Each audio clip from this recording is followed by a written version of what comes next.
भाई बता रहा गाइस, ऐसा बस यही लड़का पढ़ाता है, कोई नहीं पढ़ाएगा आपको स्टॉक मार्केट ट्रंचू जैसा। जैसे कि airlines, auto industries, tyre company, steel companies, chemical companies. जब इकोनॉमिक एक्सपांड होती है तो ये सिक्लिकल कंपनी बहुत खतरनाक रिटर्न देती, पर इकोनॉमिक थोड़ा सा भी स्लो डाउन होता फिर आपकी गांड मार देती। भाई इसमें ना इन्वेस्ट करने के लिए टाइमिंग बहुत ज्यादा परफेक्ट होना। अगर आपने रॉन्ग टाइम में इन्वेस्ट किया तो आपकी पूरी लग जाएगी।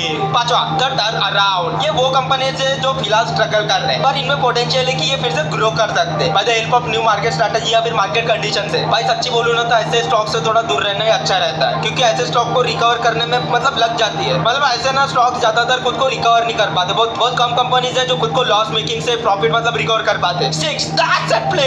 ये वो कंपनी है जिनके पास बहुत ही अच्छा वैल्यूएबल एसेट होता है, जो कि फ्यूचर में एक बहुत ही बड़ा कॉम्पिटिटिव एडवांटेज बन सकता है। मतलब मामू वो ना कैश, इन्वेस्टमेंट, प्रॉपर्टीज, मशीन्स कुछ भी रह सकता। ये कंपनी जब अंडर वैल्यू रहती है और इसमें अगर आप पैसा डाल देते मामू तुम बनोगे अगला अंबानी। Just kidding. तो ये भाई 6 categories of stock. Chapter 8, the perfect stock, what a deal. मामू परफेक्ट कंपनी वो होती है जिसको एक उल्लू, चूतिया, मिंगला है, सॉरी गाली दे रहा था मैं, अगर वो भी चला ले फिर भी वो धंधा बढ़ते रहेगा और आपको को ऐसी कंपनी में इन्वेस्ट करने का सपना देखने को होना। जैसे कि पॉन की इंडस्ट्री। नहीं ये स्टॉक रिकमेंडेशन नहीं था।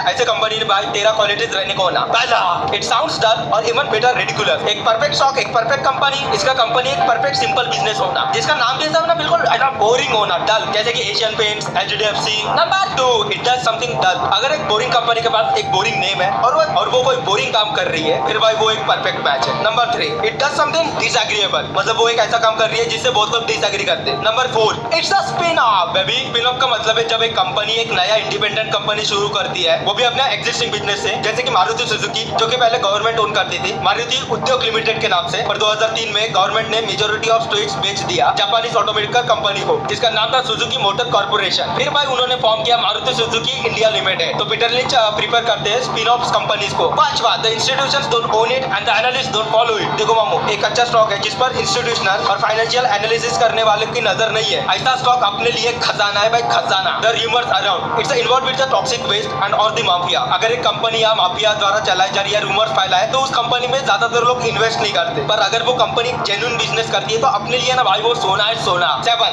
There is something depressing about it, यानी वो कंपनी कुछ डिप्रेसिंग करती है जैसे कि अंतिम संस्कार का business. Number 8, it's a no growth industry. देखो भाई आईटी कंपनी में बहुत ज्यादा कंपटीशन है, पर एक ऐसी कंपनी जिसमें कंपटीशन कम है और वो अच्छा ग्रो कर रही है, उधर पैसा डालना मांगता है। 9, इट गॉट अ नीच। ऐसी कंपनी जिसका एक नीच हो, जैसे मोबाइल इंटरनेट को ही आप देख लो, दो ही कंपनीज है, एक है एयरटेल, दूसरा है अंबानी। तो नीच बिजनेस में ज्यादा पैसा बनता है, क्योंकि इसमें कॉम्पिटिटर्स जल्दी नहीं आते। जैसा इसमें वोडाफोन और बीएसएनएल भी है, उसको अपन फका बोल देते हैं। 10, people have to keep buying it. मामू ऐसा बिजनेस होना जिसका प्रोडक्ट ना बंदा खरीदते रहे बार बार। ऑथर कहते हैं कि मैं ना सॉफ्ट ड्रिंक्स, रेजर ब्लेड या सिगरेट कंपनी में इन्वेस्ट करना प्रीफर करूंगा, लेकिन भाई ऐसा धंधा जिसमें ना बंदा 2-3 महीने के बाद आता है खरीदने के लिए सामान, अपन उधर इन्वेस्ट नहीं करता। 11, it's a user of technology. मामू वो कंपनी होना जो टेक्नोलॉजी का यूज कर रहा, ना कि नेचुरल रिसोर्सेज का, क्योंकि टेक्नोलॉजी वक्त के साथ बढ़ते जा रहा है और नेचुरल रिसोर्सेज कम होते जा रहे हैं। तो लॉन्ग टर्म में वही सर्वाइव करेगी जो टेक्नोलॉजी का यूज कर रही है। Number 12, the insiders are buying. अगर उस कंपनी के एम्प्लॉइज, प्रमोटर्स भी उस अपनी कंपनी में इन्वेस्ट करते जा रहे, ये बहुत ही ज्यादा अच्छा साइन है, क्योंकि भाई एम्प्लॉइज को पता रहता कंपनी के अंदर में मैनेजमेंट क्या कर रहा है और कंपनी ग्रो करेगी कि नहीं। 13, the company is buying back share. ये बहुत ही अच्छा साइन होता है कि कंपनी खुद के शेयर ही खरीदते जा रही बार बार। इससे भाई नंबर ऑफ शेयर कम हो जाती है और अर्निंग पर शेयर बढ़ जाती है। मैं जानता कुछ चीजें आपको नहीं समझ रही, कि बहुत आसान बना रहा दोस्त। इन्फ्लुएंसर जानबूझ के ऐसी भाषा यूज करते हैं जैसे कि EPS, continuation, reversal, range bound, breakout, जैसा कि हो गया derivative, dividend discount model, DDM, free cash flow method, the free cash flow model, FCF. मतलब जानबूझ के ऐसा करते हैं, ऐसा लगता है कि